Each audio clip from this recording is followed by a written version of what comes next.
Today in the Let's Learn classroom, we're going to be talking about punctuation. Now children, there are loads of different types of punctuation you can use. There are just some here to be able to show you, and I'm going to talk through them with you very quickly. A full stop, super easy. You use that one when you've told me a fact or a simple sentence or a statement. You use your full stop at the end. Show me your full stop. Brilliant. Commas, you can use commas for in loads of different ways. You can use commas when you're writing a list. For example, I went to the shop and I bought some milk, comma, bread, comma, eggs and yogurts. Okay, so we use our comma when we're using a list. We can also use commas after a fronted adverbial. For example, suddenly, comma, the teacher raced out of the room. Wonder what was the matter?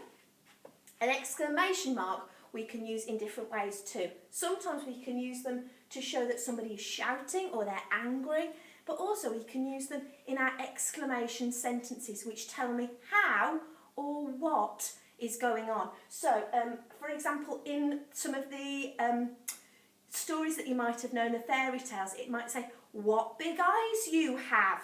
exclamation mark, okay? Or "What big ears you have!" exclamation mark. Also, you can use an exclamation mark. That's a what sentence, but you could say how. How fantastic this has been! Exclamation mark. Question marks. Question marks you use whenever somebody asks, or question. Now, there are 5 question words that you need to know. Who, where, when, why, what, and there's another one, how. Doesn't fit the pattern. All right, there are 6 in fact. So question words often come into play when we're writing things like a newspaper article, or you might be sort of telling the story and somebody's asking questions in there. You can use those then. Right, we've got inverted commas here, our 66 and our 99. Okay, often we can use those when we are using direct speech. So exactly what somebody said, really good for reporting, report writing, that sort of thing. You would definitely use those then. Or again, perhaps in a story. We've got brackets here. Brackets are used really common all the time and they give us extra information. So you can add extra bits that you don't have to read. The sentence should be able to make sense without the information in the brackets, but it's telling us a little bit more. It might describe a character, it might tell us a little bit more about a setting. It could be all sorts. Okay, so that's some of your basic punctuation that you need to know to be able to write a sentence. And now, lots of the teachers have been complaining and saying, when they say, what is a sentence? You say it's a capital letter and a full stop.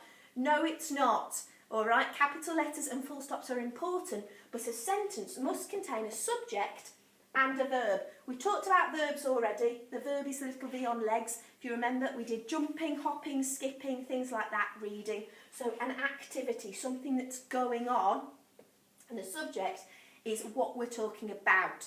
Okay, so it might be a person we're talking about, and I can think of a really simple sentence, probably one of the shortest sentences you could write that would make sense as a sentence. I, subject, ran. I ran, full stop. That would be a really short sentence and it would work as a sentence because it contains a subject and a verb.